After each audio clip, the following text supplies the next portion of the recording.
my name's Sean Young. I'm co-owner of Vulcania Graphics and Fine Art. Both my partner and I, Dan, are artists, and we also do fine art printing for a lot of the artists in the area.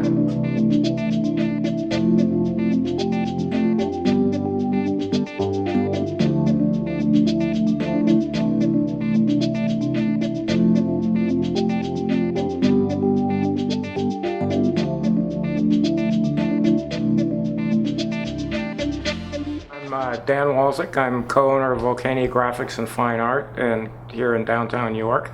I'm a fine art photographer, and I work everything from fairly straightforward photography through highly manipulated, digitized work using mostly Photoshop. We also do fine art printing for local artists, from oil painters and acrylic painters to watercolor artists, pen and ink, and we take their projects, their artwork, from digital capture through final print, whether they're printing on canvas, a fine art paper, or a photographic paper. And we also do printing for local photographers as well. That's one from the Elemental Reflections series. It was tree bark from down in Jacksonville, Florida, that I then was cutting. You can see in some of it where it's mirrored is where I did the cutting and building out and up. Shift and change, and then once I get to that point, then I go in and I do some selective dodging and burning to bring out certain elements and highlight what I want to highlight. And then of course, since the sky was beautiful blue, it was a clear day, and so all of that, since it's the same, turned black. So I figured, well, I need some stars up there, and I can put the moon in. And you're like one of them deep artists, aren't you? I try to be. But they're fun to just look at too. I mean, a lot of these. Yeah, but I don't know that I would have done all of that until I heard you say it. Some of the other Drosty effect applied to it, which is what got that shape. The eye is from, those little dials in the old clocks that had the sun and the moon and stuff on it. That's, the background is from that. Okay. The sun shape is just a Photoshop shape that I then put I put the full face of that round sun from the dial on top of it, and then dragged out the colors and did more of a digital painting technique to that. And, well, that is neat. And that is very, very neat. And the green one right next to it is from a plant that I photographed at the Baltimore Aquarium several years ago. And Earth, Pluto, Mars. That was kind of the idea. And it's from the little series I'm working on called Strange New Worlds. Okay, that I'm taking, natural plant and subject matter, and then creating the backgrounds and creating the planets from the same image, and then layering them back in.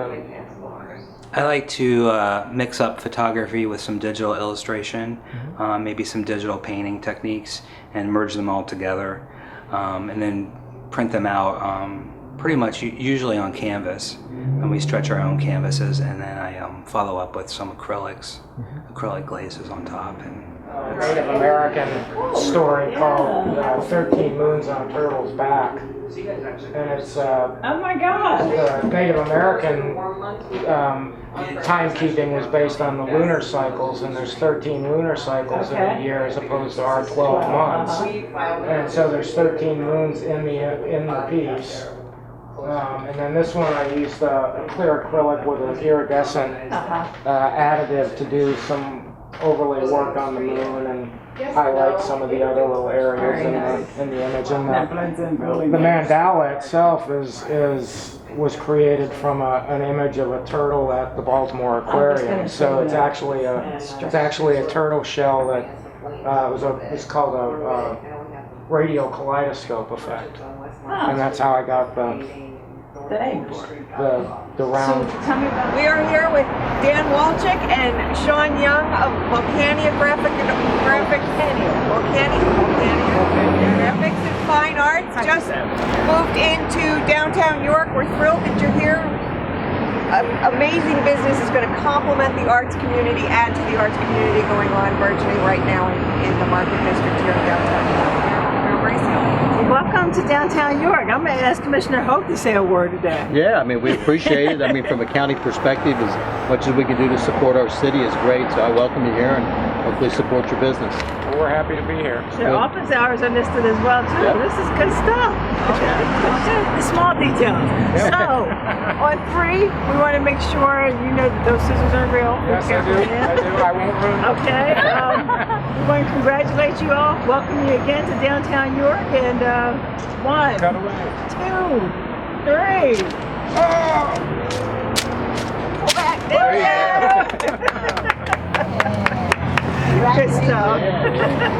You're welcome. Thank you. VGAFA.com. And that's just an anagram for Vulcania Graphics and Fine Art, VGAFA.com. We're also on Facebook. You can find us on Facebook, both individually and as a company. And that's Vulcania Graphics and Fine Art on Facebook. And there's a few other websites that you'll be able to link to from both of those that I show some of my work in other venues on the web also. Behance is one of the creative ones, and I really like the digital work and the compositing and the creating something beyond what a more photorealistic or photojournalistic or documentary type photography is. I like going beyond that, but still using that as the base image and creating broader things from what actually exists, and finding new realities, I guess maybe you could call it, or creating new realities from the real. Park. Okay. Then it was a different shaped piece that I then started playing with, and the gear one is right in the middle of the wall, right behind you. That's one that came out of the gear, and I saw another. Same thing with that one, just different shots of that gear. And very neat. Now you seem to be in, I don't know, I don't want to say the darker colors with some of these. Some of those, and that's part of the blending technique that brought out the other colors, and they sometimes they darken up. Okay, all right, but that's neat. I like the reflection that's often given that from. Very nice. We are at 122 West Philadelphia Street, right down the street from White Rose Bar and Grill, and right across from the mural in the big parking lot. It was the art scene and the growing First Fridays and the artist community here. Wrightsville was a little bit sleepy, and we weren't going to get any real foot traffic where we were, and really didn't have the capability to show our work like we do in this location and in this property. So it was about expanding and getting more involved in a larger art community that was growing and vibrant and as welcoming as the one is here in York.